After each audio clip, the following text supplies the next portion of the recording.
Welcome to the Deep Dive, Emerald City Hockey's Seattle Kraken podcast.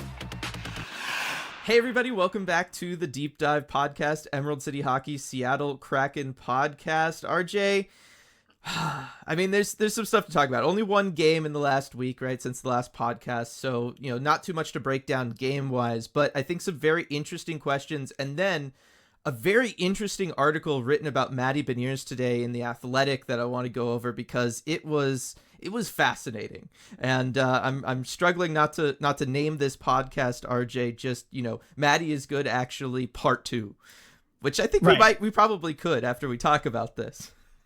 Yeah, I don't think that would be a problem. I think our last one, because we had one earlier this season that was called Matty Beniers is Good, actually.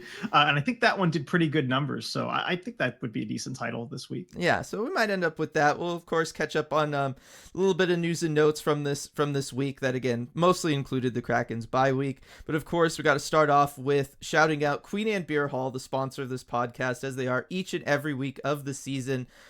RJ, looked like a blast watching the Super Bowl there yesterday. I mean, all the stuff that they were posting looked like a good time. Oh, yeah. Looking at that on the Instagram story. I mean, definitely a fun time for everybody with the Super Bowl. Certainly better than the game itself. I mean, that's the place you want to be if the game turns out to be a dud, because you're having a great time at the beer hall. You've got some beer, you've got some food. You don't really care, right? No, and I got to think, a fun sports bar in Seattle watching the Niners lose. Probably a good time. Definitely. Yeah, I was around some Seahawks fans, we'll just say, when watching the game, and yes, I think the ones I was around anyway, they kind of played it cool at the start of the game, like, oh well, don't really like either team, these weren't the teams you were hoping for. But then by the end, when it got to overtime, there was just every single play the Chiefs made, like, yes, let's go. Yep, and the beer hall was like that as well. So shout out to Queen Anne Beer Hall. And then also, real quick before we get started, one more reminder that tomorrow night is our watch party over at Flat Stick Pub, the South Lake Union location. You can join RJ there for the Kraken game against the New York Islanders. It's a 4:30 start, and then you stay after the game. I'll be doing post-game live like normal on YouTube. We're going to be bringing RJ on from Flat Stick Pub, and you guys as well. If you want to join us, you can ask a question live on the post-game live. Really looking forward to that, RJ. Yeah, me too. I mean, it's going to be a great time over at Flat Stick, and the post-game live too. I mean, it's the first time we kind of incorporated, the viewers onto it. People have been able to put things in chat forever. Of course, It's always been an interactive show, but to be on camera, I think that would be a really cool element to it. Yeah, so definitely looking forward to to seeing everybody see RJ at Flat Stick Pub tomorrow, the South Lake Union location. How I wish we could just say to see us there, come hang out with us. I know. But I will be there. I'm very much looking forward to it, and we'll try and make Dylan a little jealous, but not too jealous. Well, I was just gonna say, somebody out there, beat him at mini golf for me, please. Yep. Prize to whoever Show me does up that. so Dylan feels better. Yes. Oh man, for sure. All right, RJ, let's kick off things with news and notes. That's right. Okay, news and notes. So there's not a whole lot not that there's much news and or notes this week, to be honest. I mean, we had Justin Schultz missing the last game, being away from the team, but he's back this morning. So we've got the update from Morning Skate that he is back. So that's not really news, or news that's kind of undone itself.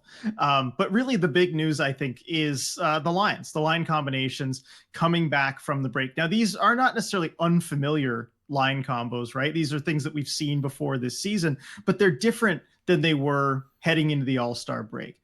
And, at first I didn't really give it much thought, but there was a piece with Allison Lucan that came out this morning where she talked to head coach Dave Haxtell and about a number of different things kind of after the All-Star break. But one of the things that Haxtell said that he highlighted during the break was, he said they gave a lot of thought to the line combos because the Kraken are healthy for the first time in a while. They're pretty much fully healthy.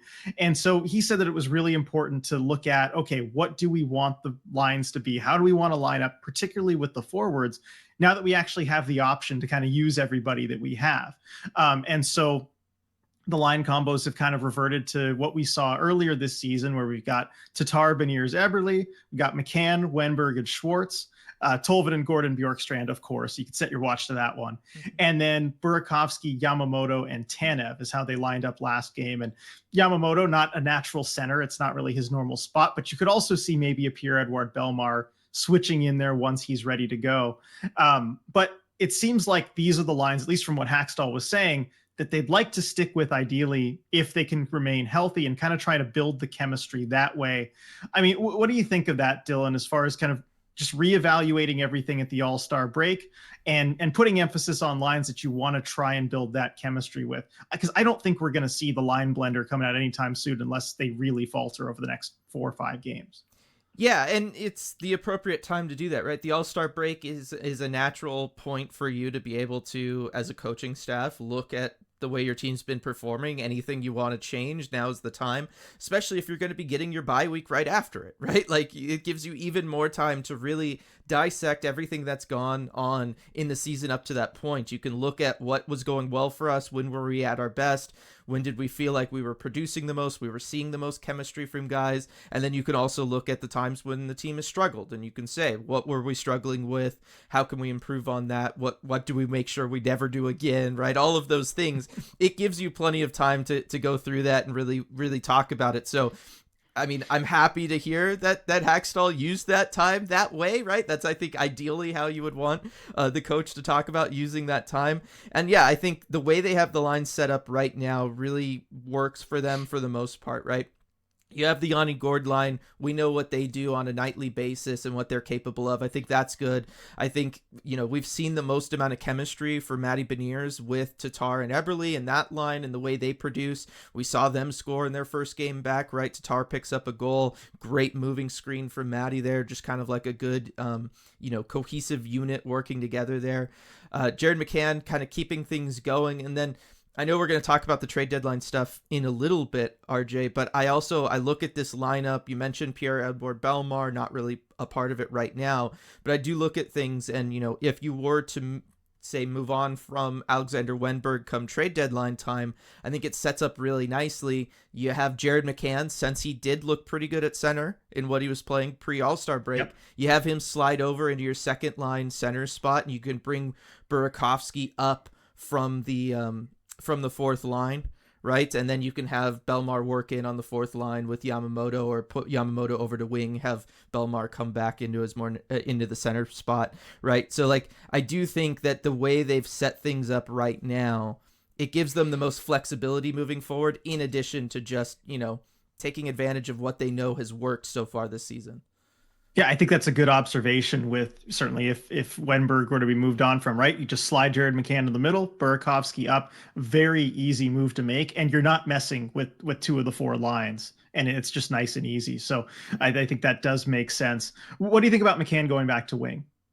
I think it's fine, right? Like, he's produced there consistently his entire tenure as a member of the Kraken, right? Like, we saw it.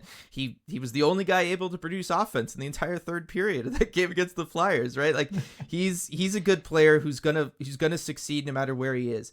I like the fact that on the wing it frees him up to be more of a, volume shooter. He can just kind of focus on the offensive side of things. But I think the versatility that he can bring, knowing that at any point you can slide him over to center, and he's good defensively, like, he's gonna help take care of you and he's gonna help out his defense. I'm good with that.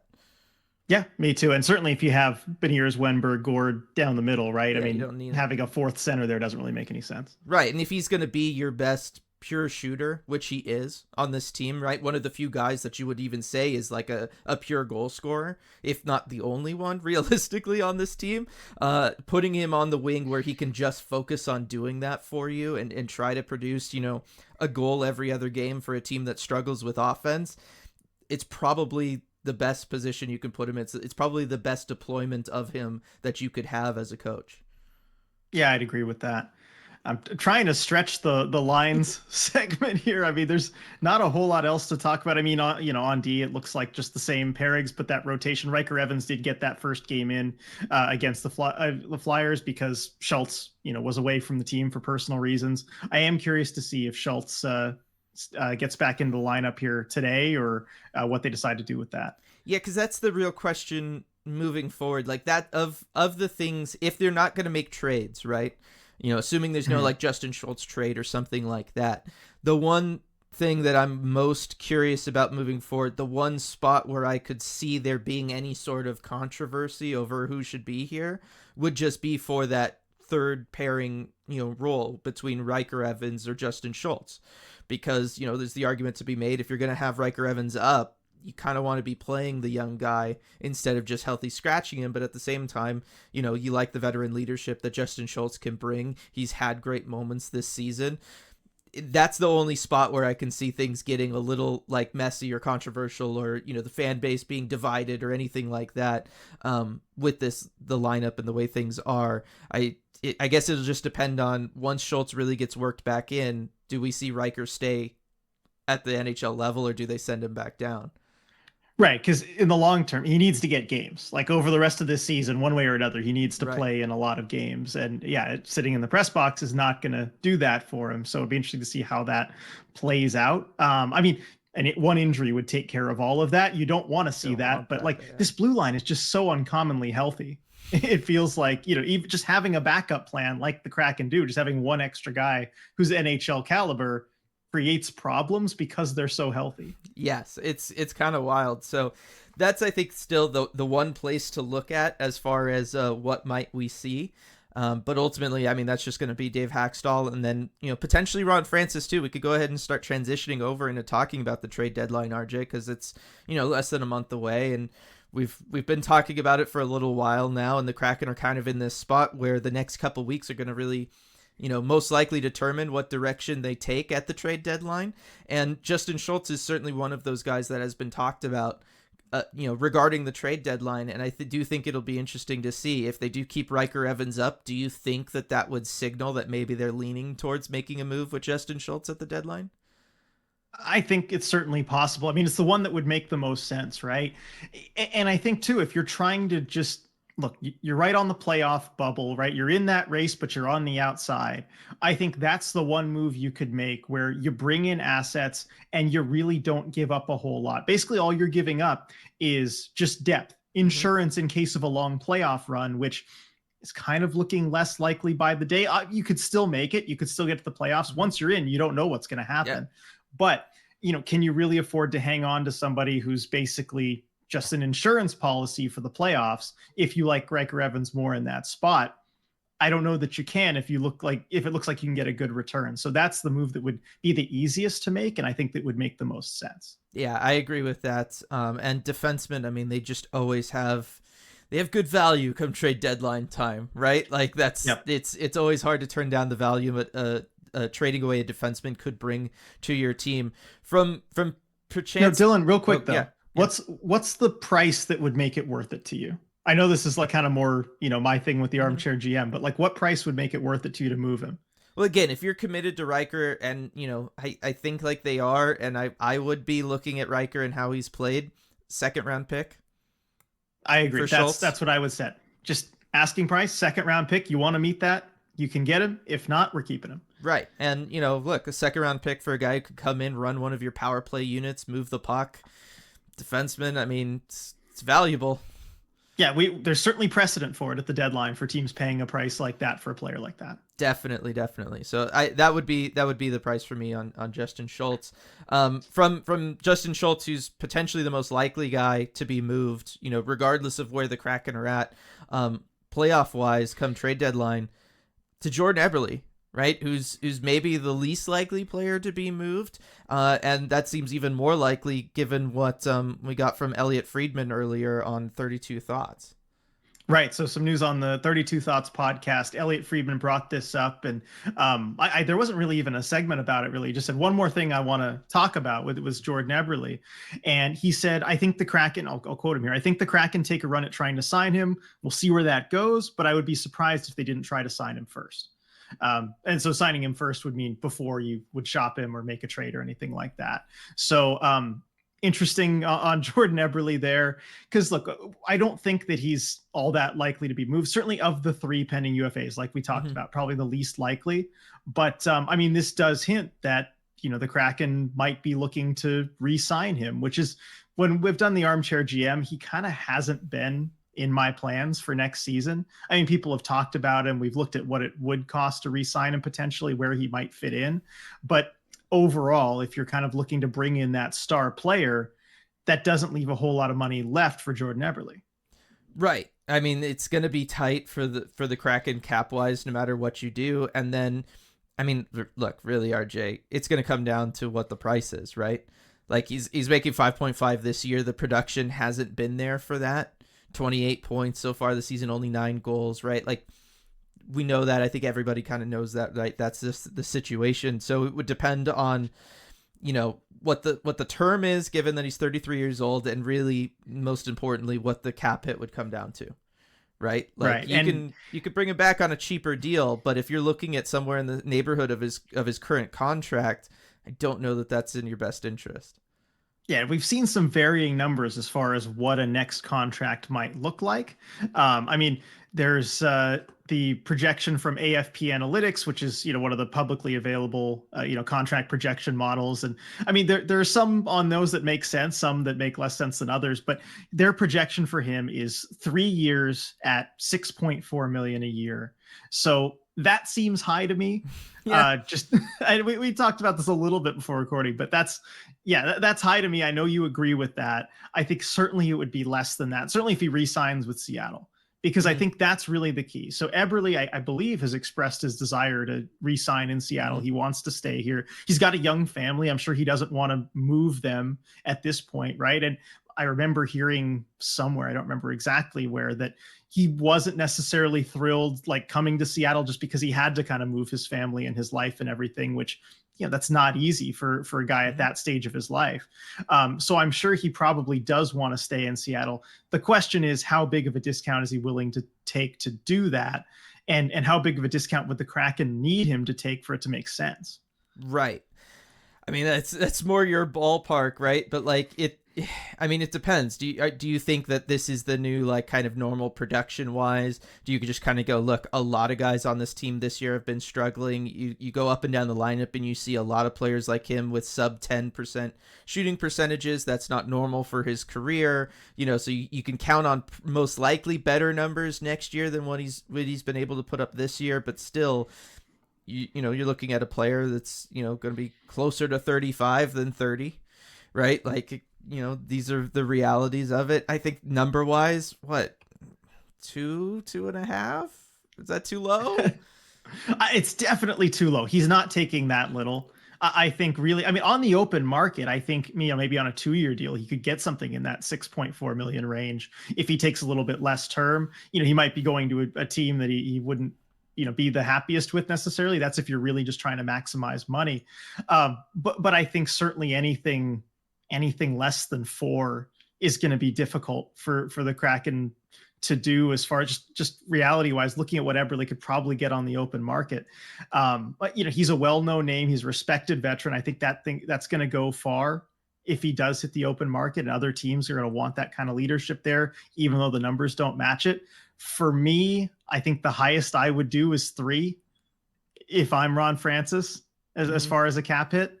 And I don't know that Eberle would be willing to take that. Yeah. Given the contract projections, given what he could probably get from another team. Not unless there was significant term attached to that, which again, I don't know that it makes sense for the Kraken to do.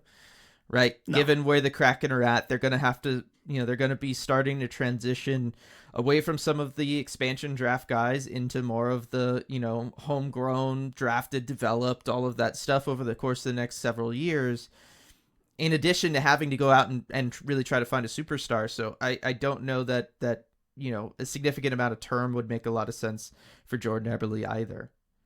Right. I mean, he's 34 by the time next season starts too. So, I mean, that's a 3-year deal up until the age of 37. And guys' production generally does tend to really fall off by that time. So, I mean, you're going to have to kind of plan. If you're giving him a 3-year deal, you're going to have to look at that 3rd year and realize, okay, he's almost certainly not going to be matching the production that comes with the cap hit there. So, 3 times 3 is actually even a little dicey for me, just given, the cap's going up. So I could probably stomach that, but I don't know. I feel like this is a contract that's going to be higher than what would make sense for the Kraken. That whoever signs him, certainly if it's a 3-year deal, is going to kind of regret it by the 3rd year. Yeah, I think, and I just think that that's, generally the case for players at that and age. It's not an Eberle thing. Again, nothing against him. Eberle, no. Love the leadership, love the, I like the player that he is too. It's just when you have players that are this age that are at a UFA a year, there's generally always someone that's willing to pay more for what they have done versus what they're going to do. Right. And especially and I think it speaks really to Eberle's, how good of a leader he is, how great of a voice he is in the room, where teams are going to pay for that when, the production might not match that. Yeah. But going back to the original question of, does this mean that we don't think he gets moved at the deadline, right? Like this kind of coming out, the idea that the Kraken are interested in working on something for beyond this season. Look, he's got the modified no trade clause, right? Like he submits a 16-team no trade list. So that's, over half the league, given he's already on one of the teams, right? So you're talking about 15 teams that he could move to. You'll look at his career, RJ, and I would wonder if he's somebody who, wants to try to go out and win a Stanley Cup, right? And this could be one of the better opportunities to potentially do that if you're willing to either waive that no trade clause, or, be traded for the rest of this year. Do you think that this might be a situation where we still see him traded at the deadline, but then he comes back in the offseason, right? He can keep his family in Seattle, right? You go just spend a couple months somewhere else, work on trying to win a Stanley Cup, and then you come back. Do you think he would be open to something like that? I know that's like a loaded question, but right. Well, I mean, here's the thing. It makes logical sense. It's just so rare that we see that. Yeah. There are situations like that every year where you'd think, okay, well, maybe it would make sense for this guy to get traded at the deadline and then just come back to his original team. It's very rare that we see the guy actually come back. The trades you often see, but when that happens, generally they tend to go somewhere else in free agency. So I'd say it's unlikely. Maybe the family dynamic changes things. I mean, really, it's just up to Jordan Eberle and kind of what he values and prioritizes, and we can't really know that. So it makes logical sense, I suppose. I mean, and he still is chasing a Stanley Cup. He hasn't won one, so that's something. And he's gotten close before with the Islanders too. Right. I mean, he knows what it takes. He knows how close you can get and how difficult it is to get there. And I'm sure that's something he would love to do over the course of his career. I don't know, but I think at this point, really, there's 10 games till the trade deadline. I think really it just comes down to the Kraken's performance. I think they'd have to lose maybe 7 of those 10 for him to have a chance of moving. Yeah. I just remember being in Dallas last year. Right. And as the second round was going the way it was, you're going to a game 7. You could tell how important it was that they really try to win that to Jordan Eberle, right? Like he was the guy in the locker room that you could tell. I don't want to say was like taking it the most seriously, because like that might make it sound like other guys weren't taking it as seriously, but it was just like there was just an extra level of seriousness that I didn't really know was possible for somebody to have that he somehow had. And afterwards you could tell he was by far and away the most affected by the loss. Right. And so that's why I just wonder, that image is like seared into my brain of him after that game and just how much it took out of him and how much that really mattered to him. And that's why I'm just wondering if he would be interested in doing something like that, because it's something that clearly matters so much to him personally. Yeah, and that makes sense. I mean, if you're a younger guy, like say a Matty Beniers or whatever, only 20 years old, in the back of your mind, even if you're not thinking it right then, you're just like, well, I'll be back. Right. I'll be back here. This is a good team. I've got a lot of time in my career. But no, as you get to be, into your 30s, you start to think about how many shots do I really have left? And certainly when you get close and you don't get it. So that makes sense to me. I mean, the other thing I would add, if he was interested, I think the trade protection is, I don't want to say irrelevant, but just knowing how Ron Francis operates on these things. I mean, we saw how he handled the Mark Giordano situation. Yep. Where Francis went to Gio and he said, I need you to hand me a list of teams, like just contractually, I need you to give me your no trade list.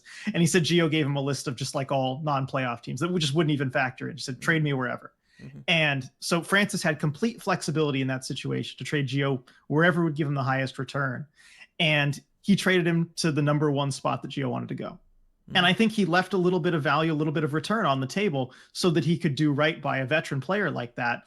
I have to imagine he'd be in a similar mindset with Jordan Absolutely. Eberle. Yeah. So, I think when you're talking about return also, I think it might be a little bit less than you'd otherwise expect if you just had a total bidding war going on, because Francis would probably want to do right by Eberle and send him to his desired destination if he were to move him. Yeah, no, I absolutely think, regardless of who we're talking about, Ron Francis is going to, communicate to the player the entire process, right? Like, that's just the kind of person he is, the kind of general manager he is. I think we would see that for sure. And then just real quick, I know the trade deadline stuff not for everybody, right? It's not everybody's favorite topic because, we are talking about potentially losing some of these guys. But the last person who's kind of been floated would be Alexander Wennberg. I really think he's the one that, just depends on how the Kraken play the next couple weeks. If they're playing well, I really think they hold on to Alexander Wennberg, right? You want that 2C. We know how good he can be defensively, all of that stuff. If they struggle, given the returns on the market we've seen for centermen, you are looking at, I would say most likely a first-round pick. I think you could probably get that for Alexander Wennberg. And so then that brings the question, RJ, should they do that? Just because I was thinking about this yesterday.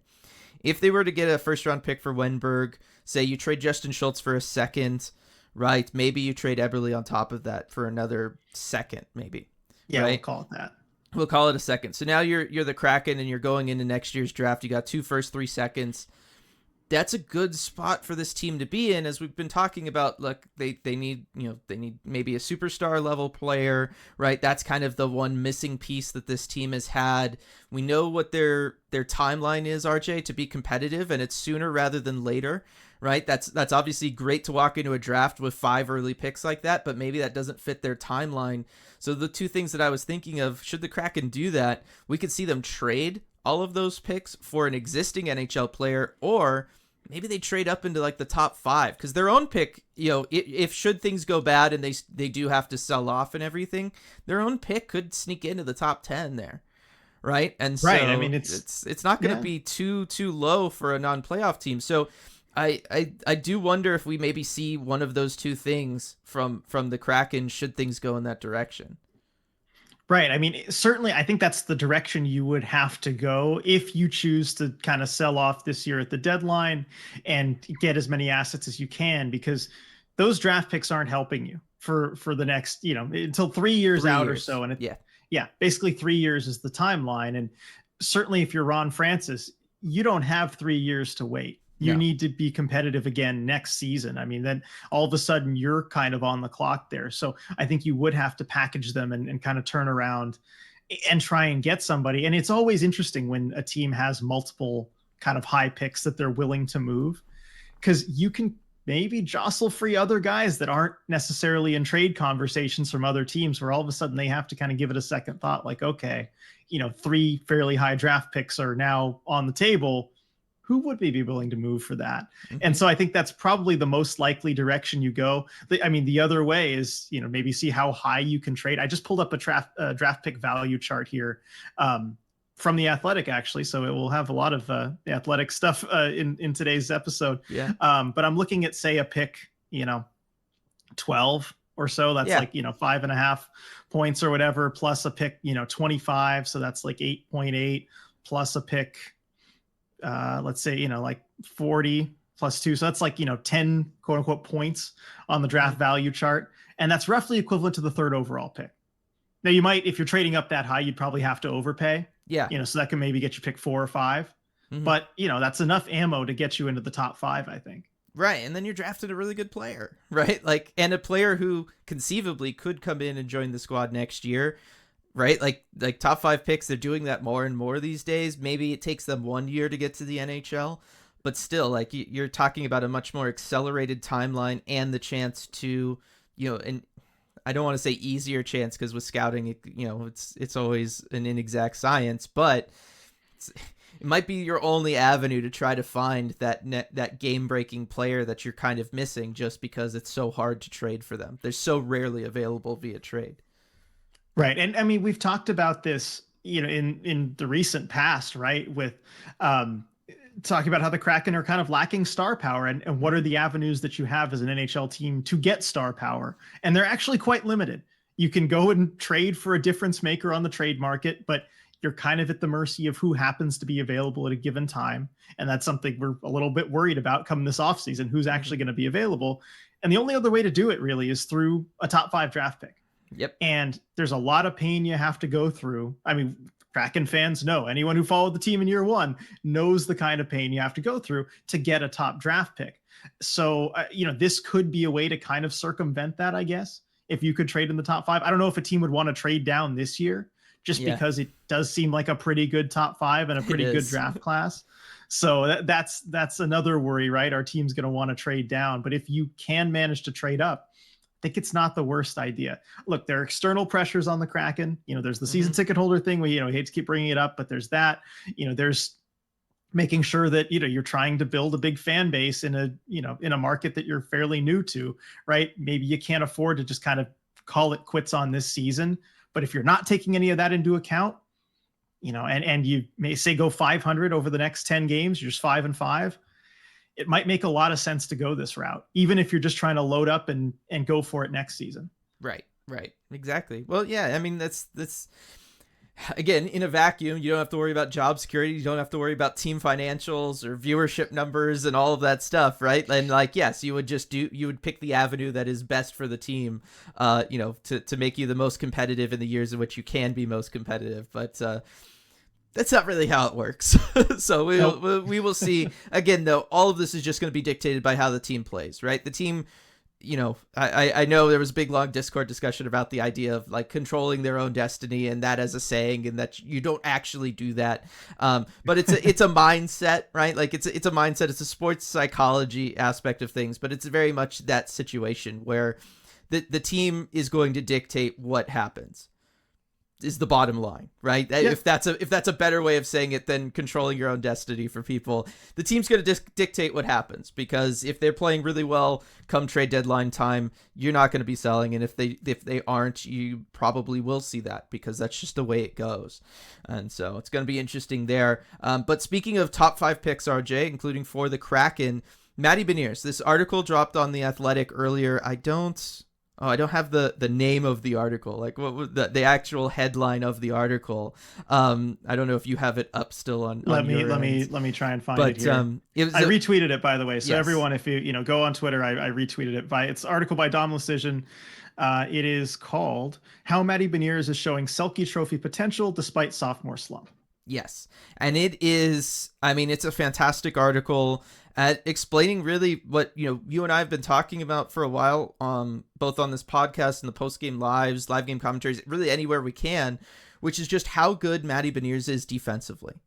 And he is just a fantastic 200-foot player. I mean, going back to his draft year, that was very evident that's really his game, is to be a defensive centerman, focus on things in the defensive zone, help his team get out of jams there, move the puck up the ice, right? That is just this kid's bread and butter, and it really always has been. But what I thought was really fascinating about this article was it does a good job, RJ, and realistically a better job than you or I could, just because they have access to more information than we would, of really showcasing how good Matty has been this year defensively, right? And you start, as you go through the article, it starts talking about it's more your thing. I should probably let you handle this, but as it gets into kind of some of the more analytics based stuff that you can base defensive skill off of, right? Defensive value, because it's a hard thing to kind of quantify. They start talking about that stuff with defensive zone puck retrievals and zone exits and stuff like that. And I'll like I said, I'll probably let you take us through that because it's a little bit more up your alley than mine. Sounds good. I mean, when you look at this article too, the big picture, I think, is roughly what you've been saying, honestly, since before Matty Beniers was drafted by the Kraken, is, just how elite his defensive potential is and how great work he does in the defensive zone. The offense stuff is a little questionable, as we all know, but the big picture remains the same. But the real big revelation with this article is the data. And the data, I mean, this was kind of eye-popping to both of us, really. Yeah. And I mean, the two the two areas that Dom is looking at here, and this is all from Corey Snyder's All Three Zones project data, which fantastic work that Corey does, like manually tracking just every NHL game. I don't know how a human manages to do that and watch as much hockey as he does, but he does this and he tracks it. And this is excellent data from Corey Schneider there. But so Dom Lucian kind of quotes this and talks about it. But the two areas he looks at are retrievals, like defensive zone puck retrievals, and then zone exits. So a defensive zone puck retrieval basically is, I mean, it's kind of what it sounds like. It's, when a player is able to retrieve the puck in the defensive zone, and then zone exits when a player is able to take that retrieval and turn it into an exit of the defensive zone. And then there's also like controlled zone exits as well, where, that's even more valuable if you can exit the defensive zone with control of the puck. But I mean, the numbers that really stood out to me here is apparently Matty Beniers this season has turned a retrieval, a defensive zone retrieval, into a zone exit 81% of the time. And he's earned a controlled exit 78% of the time. Now, I mean, those numbers, as the article says, because it's hard to put that into context, right? But, as Dom Lucian, he's someone who deals with these numbers and these stats a lot. He says that's very rare that you have somebody who's able to do that at that kind of clip. And you look at Matty Beniers and you talk about, like, with guys with a certain defensive zone workload that, play enough in the defensive zone. And he has this list, right, where he shows players sorted by their percentile in the NHL as far as zone exits and retrievals. You look at Matty Beniers last season, he was in the 98th percentile in zone exits and 100th percentile in retrievals, which just fantastic. Yeah. And then this year, 93rd percentile in exits, so a little bit lower, but still 100th percentile in retrievals. And so, he averages those two numbers out, and it's 99th percentile average, 97th percentile average. And you look at the other players on this list, and this is the real takeaway, is just the company that he is in the NHL. I mean, there's only one player who over the last 2 years has been on this list at that level twice, as Lucian says, and it's Connor McDavid. Mm-hmm. And you look at the other players, in that he's in their company, right? You've got Mark Stone, the best defensive winger in the league. You've got Alexander Barkov, who somehow only has one Selke trophy. I mean, he should have more. Yes. But these are all guys who are in the Selke conversation. And Matty Beniers, just 2 years into his career, is already in that company pretty consistently. And so we know he's good defensively, but this data, I mean, really hammers home just how good he is. Yeah, no, and I'm just gonna like kind of continue to point this thing home. He talks about over the last 3 years, only 27 times has a forward playing top 6 minutes been in the 90th percentile in both, exits and retrieval. And only, those guys that you mentioned, Barkov, Stone, and McDavid, and Matty Beniers are the only 4 players to do that 2 seasons. In 2 separate seasons, to be at that level, right? Like of all the players. And what really I think he tries to drive home in this is not only is Matty Beniers obviously clearly elite at both puck retrievals and zone exits, right? It's the fact that he also has a very heavy defensive workload, and it leads to his defensive efficiency being just absolutely at an elite level where he is only in the company of Connor McDavid.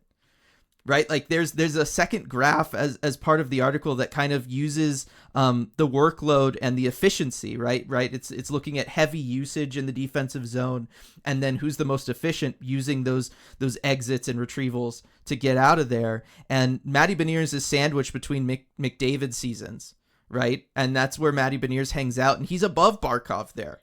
Right, like when looking at centers, which is wild to think about. Like Matty Beniers is being put in situations, where he is having immense pressure on him defensively to perform, and he's performing at the same level as literally the best player on the face of the planet. That's what this is saying. That's literally what this is. That is what the data is telling us. And so you look at that, RJ, and you go, I mean, I don't even know where you go from there, other than to say Matty Beniers is one of the, top 3 most valuable defensive centers already, right? Like that's essentially what this is saying, or at least when you're looking at these two aspects of playing defense, Matty Beniers is there. He's already at Barkov, McDavid level.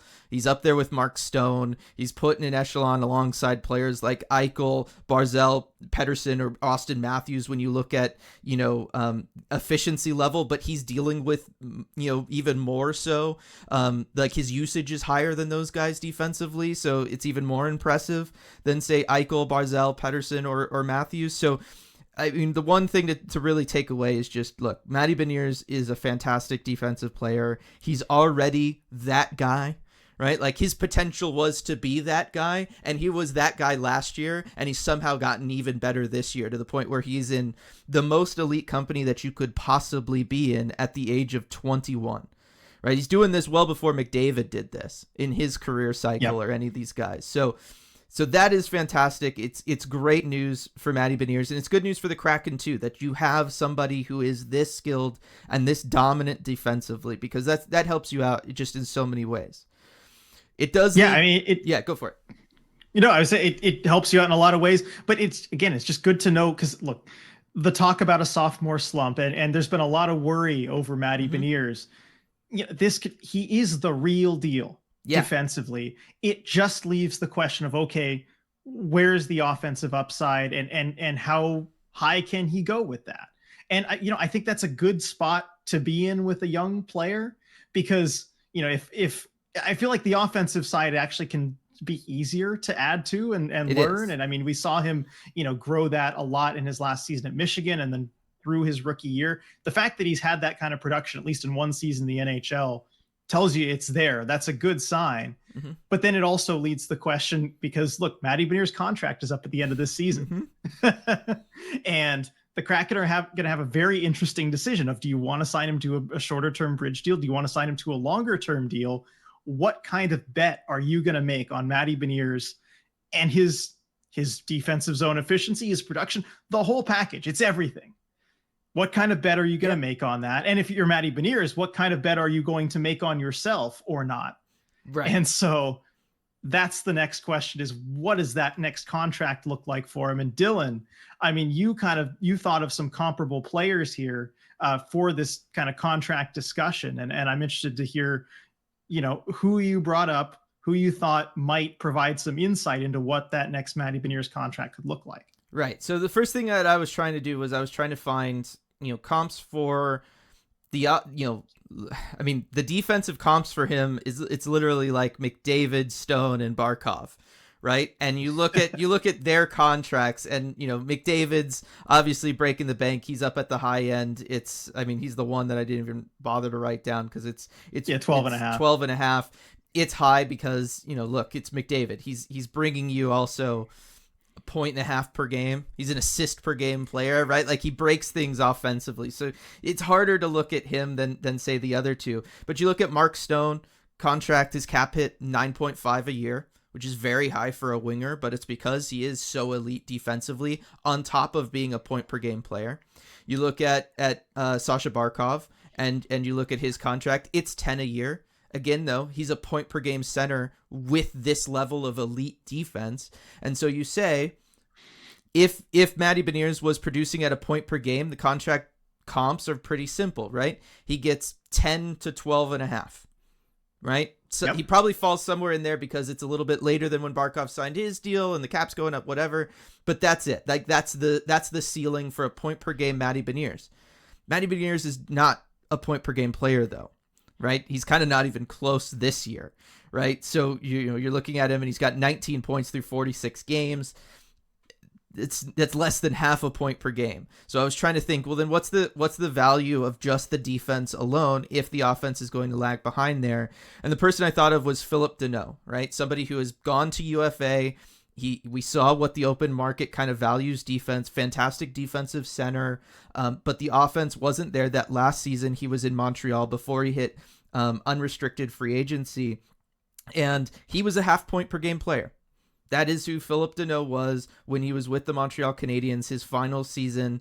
Yes, he helped them immensely on their weird cup final run, and that kind of maybe helped pump his value a little bit or something like that. But his last season in Montreal, he played 53 games and he had 24 points.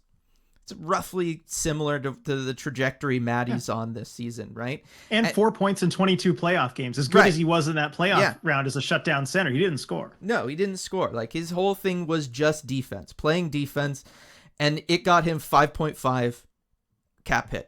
That's his per year value on the open market. The LA Kings gave him that. Now, his offense has gone up some since joining the Kings, right? He's been more of like a 50-point guy over the course of a full season, 50 to 55 points.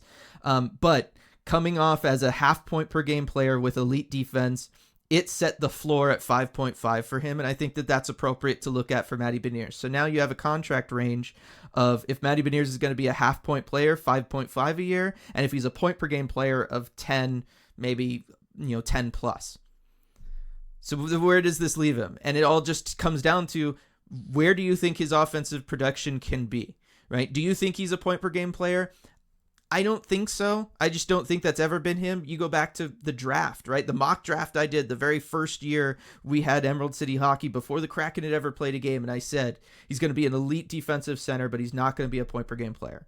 Like, I stand by that now, even after seeing him and what he did last year and everything. And so, looking at that being said, though, I think, and we saw it last year, he's better than a half point per game player.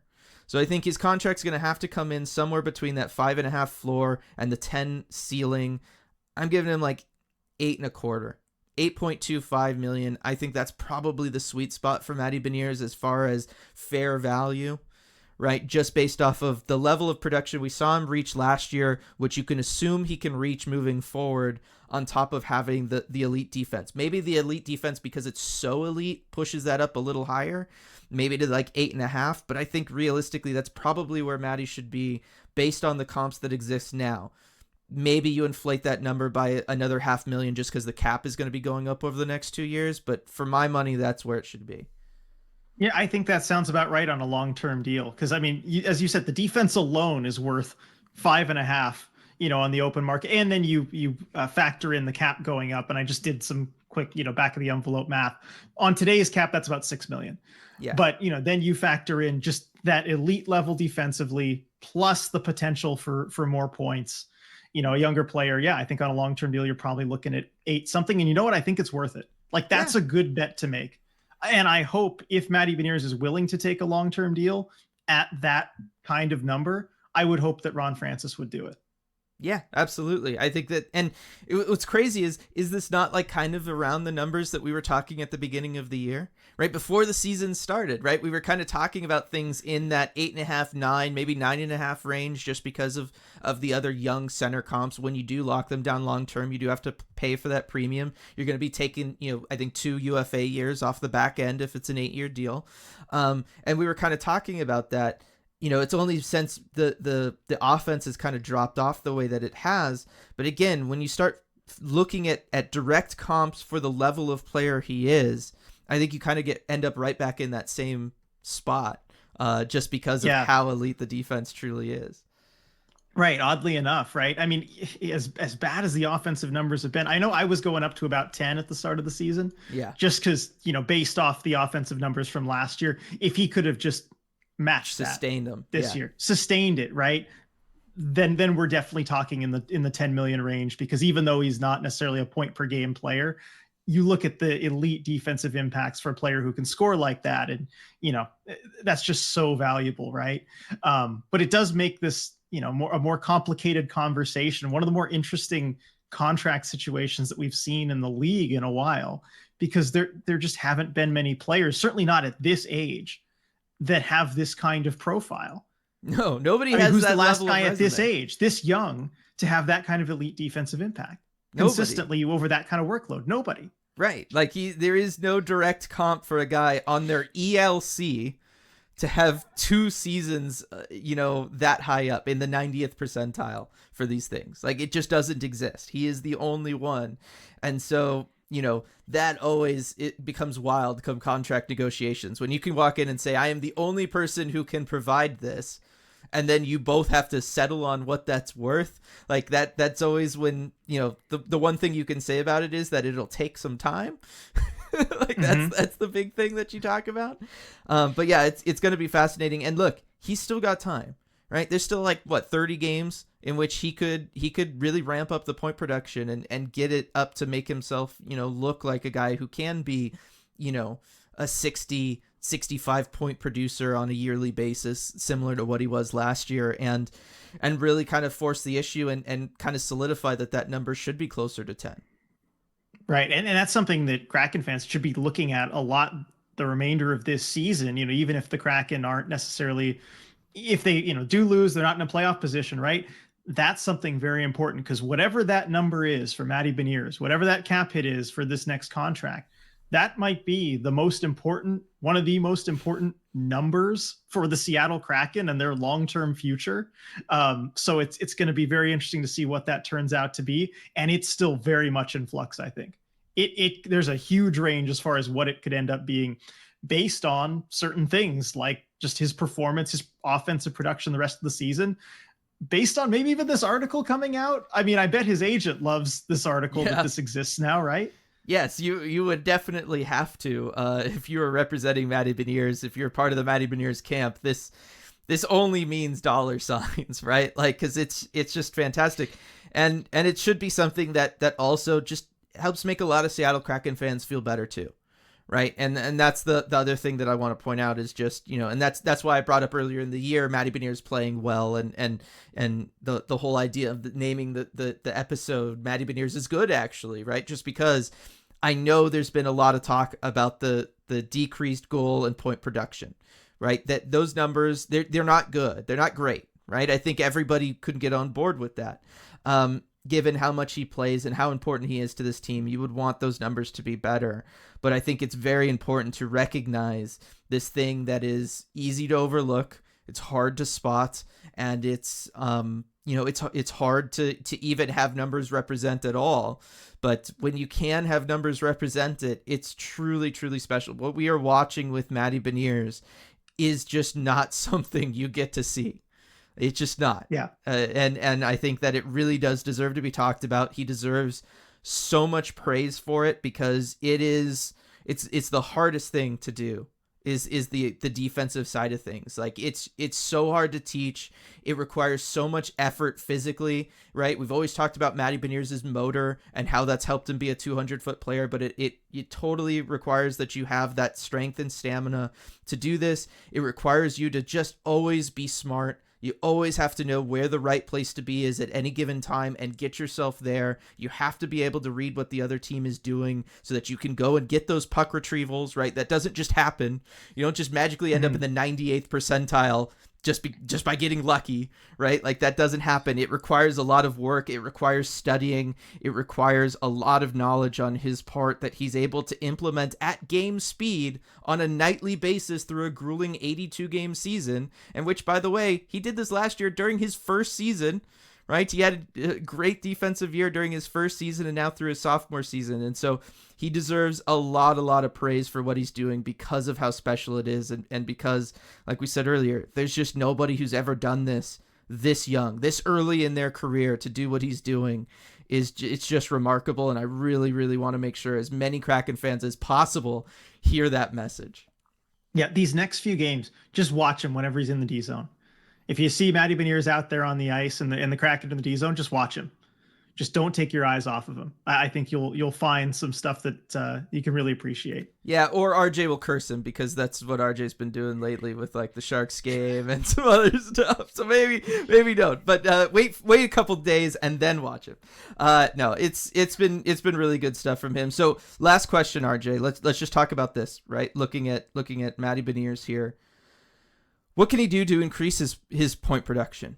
Right, if that's the thing, or get back to the level he was at last season. We can kind of end the podcast on this and end the discussion on this, right? He had 57 points last year, 24 goals in 80 games. We talked about, like, over the course of the offseason, one of the big things I talked about was, look, the way for him to kind of take the next step, the next level forward from an offensive standpoint was to produce more on the power play.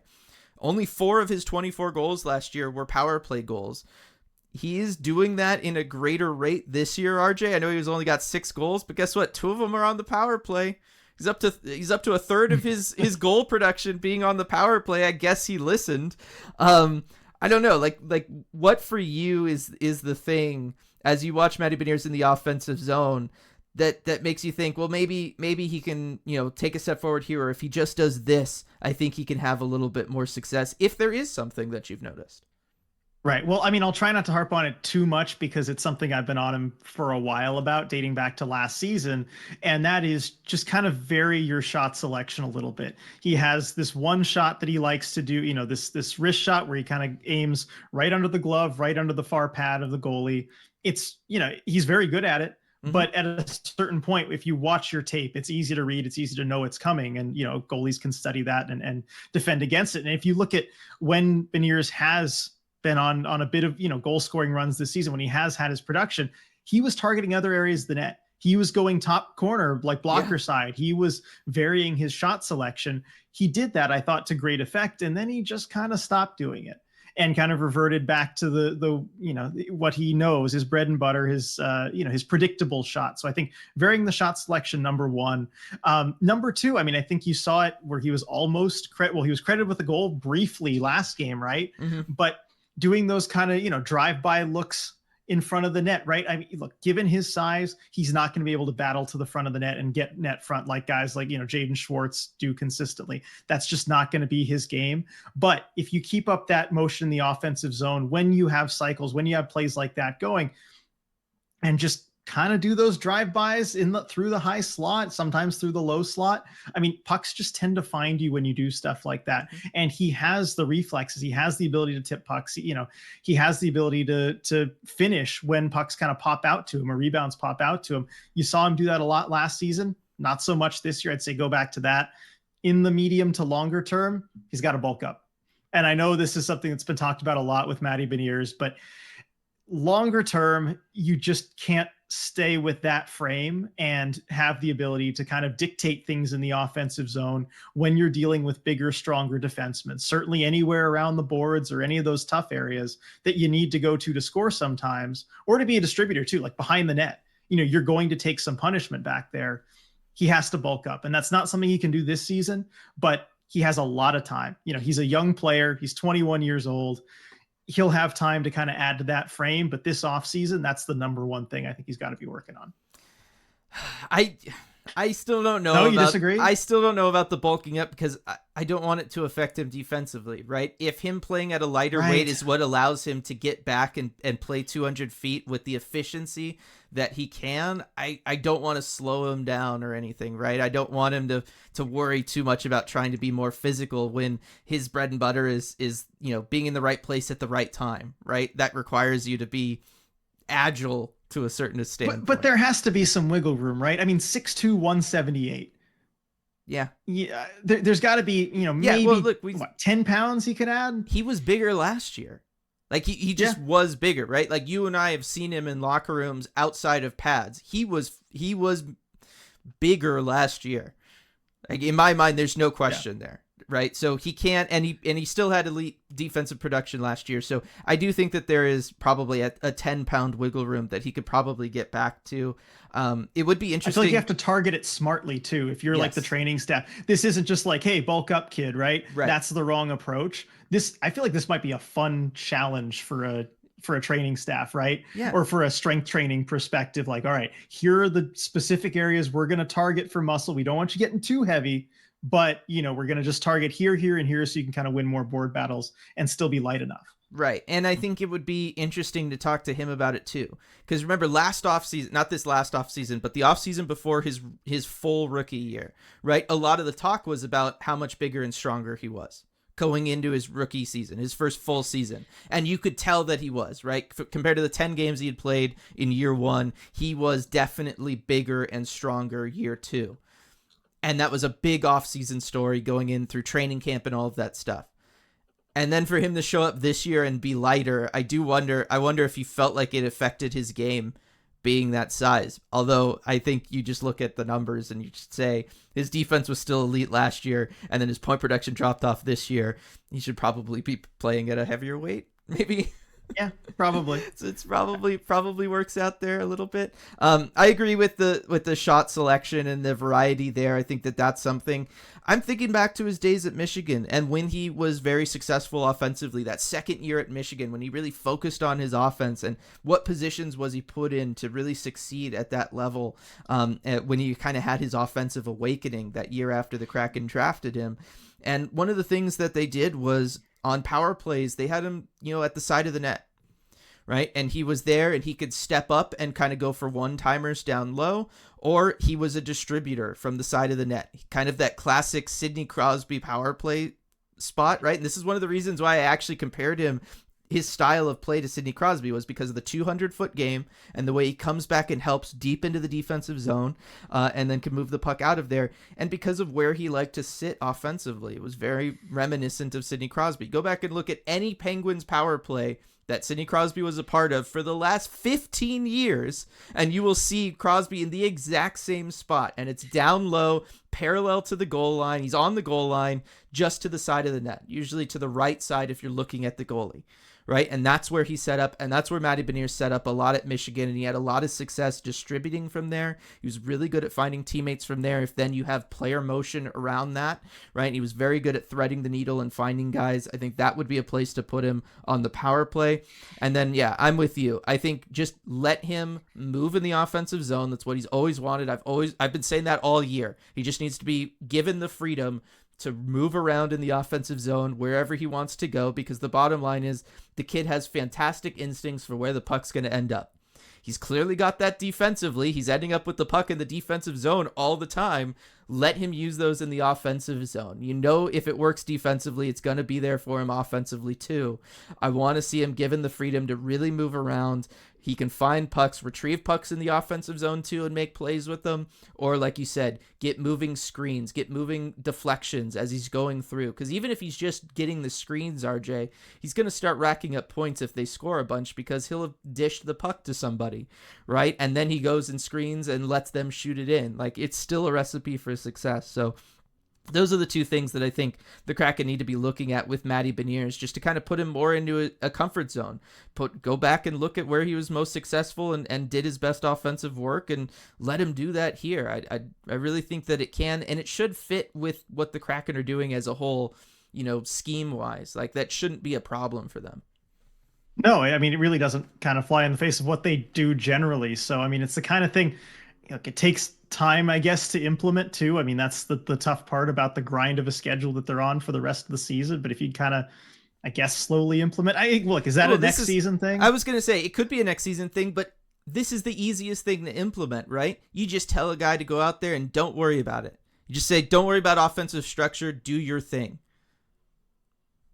That doesn't take time to implement, to tell a guy, stop trying to fit into the box that we're fitting the other guys into, just do your thing. And really, he's got 19 points through 46 games. What do you have to lose by doing that? Right? He's a great defensive guy. You don't need to worry about him. He's going to take care of things back there. You might as well just tell him, go for it. Yeah. I don't see why not. And look, his wingers can adjust to that. Look, Eberle's a veteran. Yes. He knows Beniers is going to go do his thing and move around on the offensive zone. And he's a smart player too. I mean, look, Jordan Eberle, he can adapt. He can go to different spots. Mm-hmm. He can kind of pick up on what Matty Beniers is putting down, right? And I was going to say, and even more than that, Tatar has. We've seen it. Mm-hmm. Look at the goals that Tatar has scored that Matty has set up, right? Like, I think of the one in Anaheim and stuff, right? Matty Beniers and Tatar have a connection, right? Tatar gets, when Matty goes to do something, Tatar gets it and he finds a way to get open for him, right? Like, they have a connection there. If that's only going to be for the rest of this year, then you got to take advantage of it if you're the coaching staff. And I think that you can. Last question on Matty Beniers. Do you think he just needs to shoot more? Had less than 150 shots last year. He's tracking for less than 150 shots on goal this year. Do you think some of it is he's just not getting enough volume? Yeah, that is some of it. Because when I was thinking about his shot selection, right, I was trying to come up with examples from recent games. And there aren't. I can't think of a whole lot where he's shot the puck, right? Specific shots.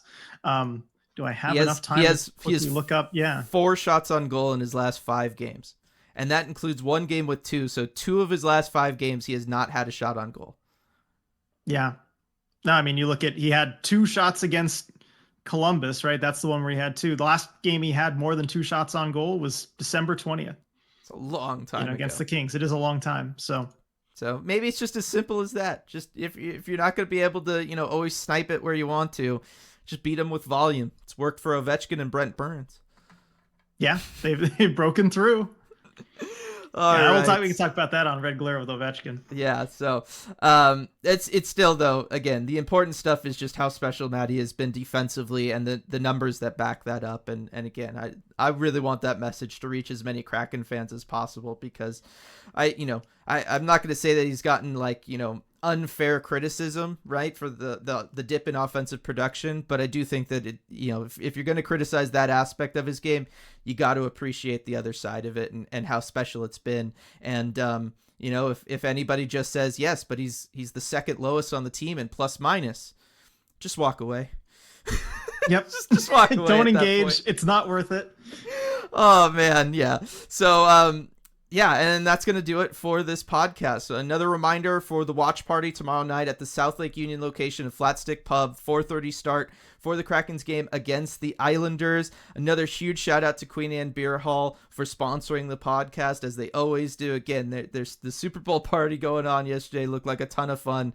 Can't wait to get up there. And I still need to check out the Moss Bay Hall location, RJ. I still got to check it out. I got to get up there and see it. I know everybody that's gone there has just had nothing but good things to say. So really excited about that. And then we will see everybody. Well, if you're listening to this right when it drops, we'll see y'all tonight for the Kraken postgame live after the game against the Devils. Hey everyone, before we go, we just wanted to give a quick shout out to all of our awesome patrons over at patreon.com/Emerald City Hockey, especially our Terror of the Deep patrons.